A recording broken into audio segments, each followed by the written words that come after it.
There's a very popular myth around which says that the seventh-day Sabbath was altered by Constantine, and that he established for the first time the idea of resting on a Sunday or meeting for church on a Sunday. This is completely false.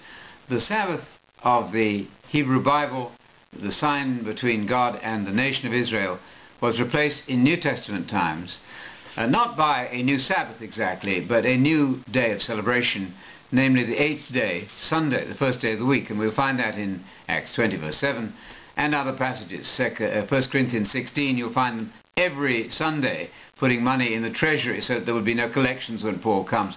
And so it's quite clear that the New Testament itself advertises and promotes the move from a strict Sabbatarian seventh-day keeping to the new celebration of the resurrection on the first day of the week.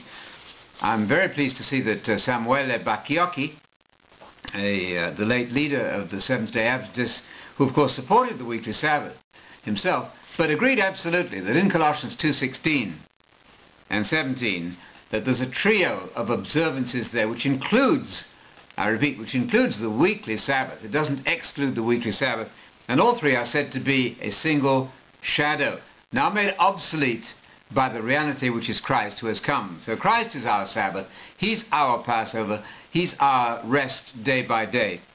And Bacchiocchi said this: the regulations, talking of Colossians 2:16, advocated in Colossian philosophy had to do with food and drink, but also with sacred times referred to as a festival, new moon, or a Sabbath. Then he says this, very important statement from Samuele Bacchiocchi, the late scholar of the Seventh-day Adventist movement.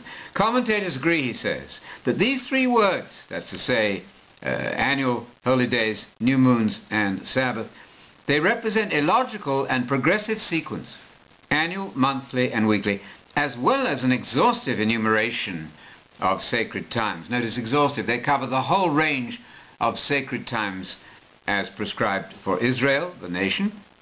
This interpretation, he goes on to say, this interpretation is validated by the occurrence of these terms in similar or reverse sequence 5 times in the Septuagint, that's the Old Testament in Greek, and several other times in other literature, Jubilees, Josephus, and Justin Martyr.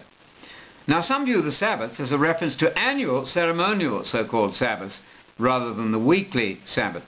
Such a view, however, breaks the logical and progressive sequence and ignores the fact that in the Septuagint the annual ceremonial Sabbaths are never designated simply as Sabbath, but always with the compound expression Sabbath of Sabbaths.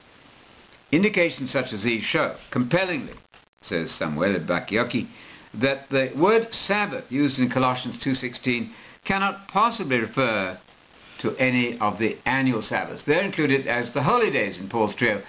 Therefore, the weekly Sabbath is as much a shadow as the holy days, as much a shadow as the new moons. It's quite wrong and terribly distorted and unnatural to separate just the weekly Sabbath from the other three observances. They're all a shadow now that Messiah has come and the body of Christ has replaced those temporary shadows.